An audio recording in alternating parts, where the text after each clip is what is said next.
सपना। हाँ पिताजी। बेटी कल को मेरे साथ बाजार में चलिए, सामान लेकर आना। पर सामान तो माँ लेकर आवा पिताजी। हाँ वो तो ले, पर नु बता जो हम लेने चले जाएंगे कुछ आफत आ जाएगी क्या? नहीं आफत तो नहीं आने की। तो फिर कल चलेंगे। ठीक है पिताजी, मैं चलूंगी लेकिन मेरा जाना जरूरी है। हाँ तेरा जाना बहुत जरूरी है। अच्छा एक बात बता, हाँ पिताजी। हमारे घर में 4 आदमी का खाना बने, उसमें भी ज्यादातर तेरी माँ और कभी कभी तू बना गए। अब तेरी शादी के बाद तुझे उस घर में जाके 26 आदमी का खाना बनाना पड़ेगा। 26 आदमी होगा? और वो भी तीनों टाइम बिना किसी छुट्टी के। हाँ और वो भी हर रोज बिना छुट्टी के? क्या कह रहे पिताजी? मैं ठीक कह रहा बेटी, याद कर सकीना की बात, छोटे बड़े 26 आदमी गिनवाए थे। जिस घर में तू जाने की जिद कर रही, मैं ठीक कह रहा ना बेटी।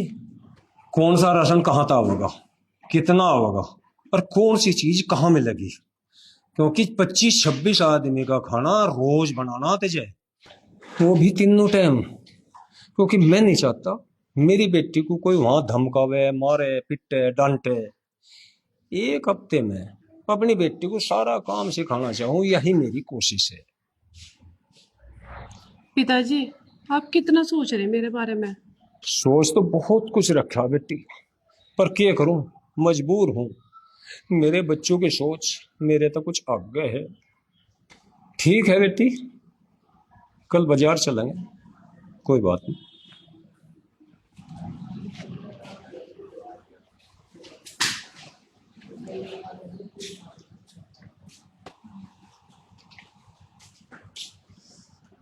इतने बड़े परिवार के का खाना कैसे बनाऊंगी हर रोज? वो भी देख, मेरे पिताजी है, मेरे बारे में इतना सोच रहे, अब भी मेरे भले की ही सोच रहे।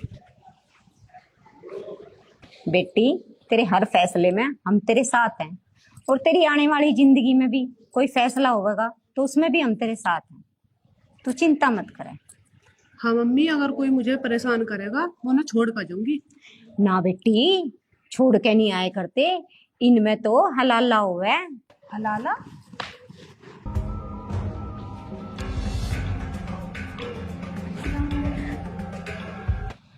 सकीना, हाँ। ये हलाला क्या हुआ है? हलाला? तो क्यों पूछ रही है हलाला के बारे में? तू मुझे बता दे। जब पति पत्नी में लड़ाई हो जाए ना, तो वो पति गुस्से में बोलते हैं तलाक तलाक तलाक, तो वे अलग हो जाए। और जब अपने ही पति से शादी करनी पड़े तो उसे एक रात के लिए किसी और से निकाह करना पड़े। किसी और से? हाँ, ये हो गया हलाला। ये कैसा रिवाज है कि अपने ही पति से दोबारा शादी करने के लिए किसी और के साथ सोना पड़े? हाँ बहन। तो तुम्हें गलत नहीं लगता ये अपने मजहब में? बहन है तो गलती, पर बस हमारे धर्म में हो गया ये। छी। क्या छी? जब हमारे धर्म में ऐसा ही हो गया।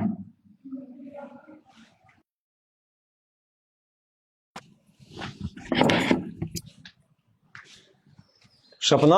हाँ पिताजी। बेटे बाजार में तो बाद में चलेंगे, पहले तो लयू बना दे। ये क्या है पिताजी? देख ले बेटा।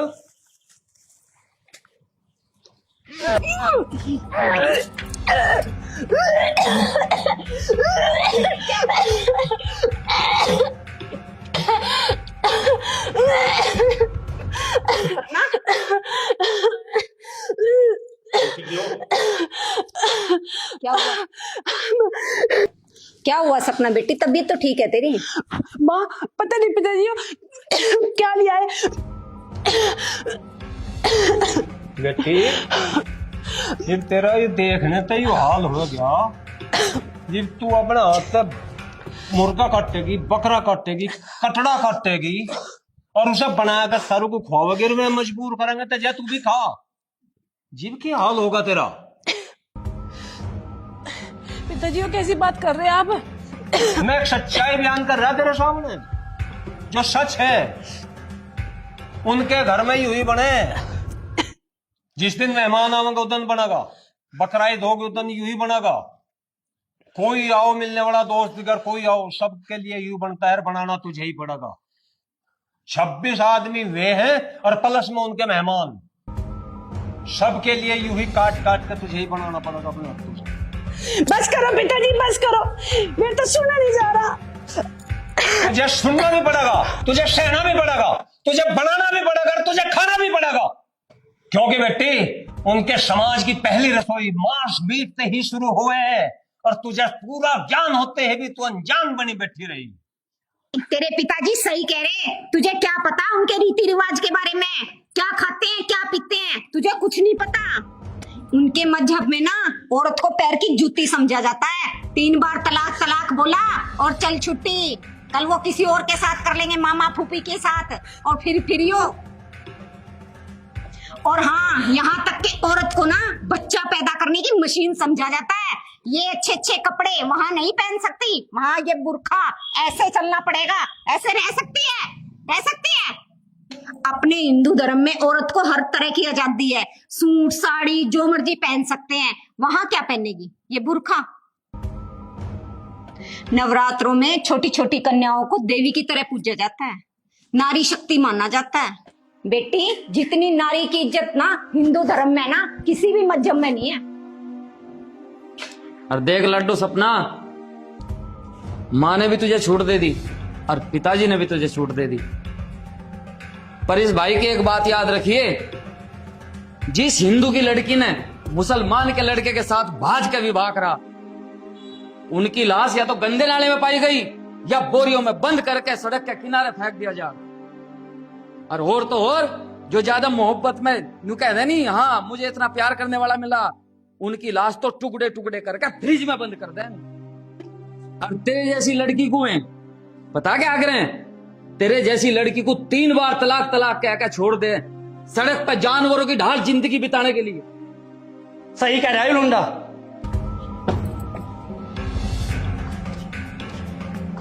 आज हमारे उत्तर प्रदेश में ये लव जिहाद दिन प्रतिदिन बढ़ता जा रहा है, और जिसकी शिकार ये हमारी भोली भाली लड़की होती जा रही है। और दरअसल ये जो लव जिहाद हमारे समाज में फैल रहे हैं ना, ये फैल नहीं रहा, ये फैलाया जा रहा है। कुछ हमारे आसपास हमारे मजहब के लोग हैं, इनके जैसे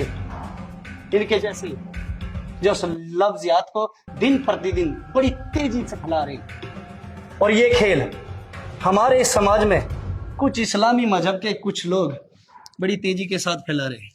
क्यों, खुद बताएगी या बताऊं? हैं? मुझे ना सपना से मिलवाने के लिए 30,000 रुपए मिले थे। अच्छा, सिर्फ मिलवाने के लिए 30,000 रुपए मिले थे। अगर शादी हो जाती तो 50,000। हाँ भाई लौंडे, बाकी सच्चाई तो बताओगे या मैं नहीं बताऊं? बता ना। क्या बच्चे, मेरी लौंडिया मिली थी तुझे फंसाने के लिए, तेरी सामने जान दे दूंगा मैं। अभी ठीक नहीं है, समय रखो, धैर्य रखो। मैं चाहता था उनको पुलिस स्टेशन में भी कर देता, पर मैं जान पूछ कर लेकर आया अपनी जिम्मेवारी पे यहाँ। आई समझ में, ताकि इन जैसी लड़कियों की आंखें खुल जाए। और सुन, तेरे अगले पिछले ऊपरले नीचले जितने भी आका पाका हैं, सारों को नाक रगड़वा दूंगा जेल के अंदर। समझ आई? एक बात बता, आज तक कितनी लड़कियों को इस लव जिहाद के चक्कर में फंसाया तुमने? बोल। 3 लड़कियां। सुन लो, क्या नाम है इसका? सपना। सुन ली, ये तो भला वो प्रधान जी का मुझे बता दिया ना। अरे बेटा, तू पता नहीं कहाँ तुझे मार के गाड़ देते हैं लोग। पता कितनी बड़ी साजिश है, समझो, अपनी आंखें खोलो बेटे। और दरोगा जी से तो यही जान से मार देना चाहिए, न जाने कितनी लड़कियों की जिंदगी बर्बाद करेगा। और तो जेल में ठोक दूंगा, शांत हो जा। सकीना, तू मेरी सहेली होते हुए मेरे साथ ऐसे किया, मेरी पीठ में छुरा घोपा तूने। तू भी आखिर एक औरत है, तुझे शर्म नहीं आई मेरे साथ ऐसे करते हुए? तू भी ना पूरी मुसलमान ही निकली, और तू कमीने, तेरा खून पी जाऊंगी मैं। ठीक, ले जा कमीने को मेरे आंखों के सामने से। चल सपना बेटी, इनकी औकात यहीं तक है।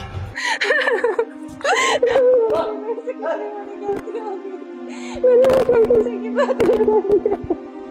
कोई बात नहीं बेटा, गलती कोई नहीं और पिताजी आप भी मुझे माफ, नहीं बेटी नहीं करते। मेरे तो बहुत बड़ी गलती होगी, आपने मेरी जिंदगी नरक होने से बचा ली, बता वरना पता नहीं क्या होता मेरा। आपने अपने पिता धर्म को निभाया है बहुत अच्छे तरीके से। नहीं बेटी रोते नहीं, बेटी रोते नहीं, घर की बात घर में रहेगी, कोई नहीं। अच्छा जितेंद्र, अब मैं चलता हूँ, लेकिन देखो मैंने कहा था ना कि समस्या का हल समस्या में से निकलता है, निकला ना। सही। और इंस्पेक्टर साहब का बहुत बहुत धन्यवाद। सपना बेटे, ये बहुत बड़ी साजिश है हिंदू धर्म को बदनाम करने के लिए, हिंदू बच्चों को फंसाने के लिए लव जिहाद का जो काम चल रहा है ये बहुत बुरा है बेटे। आइंदा इस बात का ध्यान रखना, अपने माँ बाप अपने परिवार का सम्मान करना, सदा सर ऊंचा रखना अपने पिता का, ठीक है। अच्छा जितेंद्र, चलता हूँ भाई, है ध्यान रखना, खुश रहो बेटे, ध्यान रखना अपना। समझ कर रहेगा जितेंद्र, हौसला रखिए। देखा बेटे हैं? अपने हिंदू धर्म के कितने अच्छे लोग हैं, उन लोगों के फिसरत देख लेना तुमने, क्या पाया उनका। अब समझ गई, तेरा भाई है, तेरी माँ है, तेरा पापा है, हैं? ठीक है। सभी को नमस्कार, राम राम। ये कलाकारों ने जो प्रस्तुति दी है आप सबने देखी होगी, अच्छी लगी होगी, उम्मीद करता हूं ऐसी।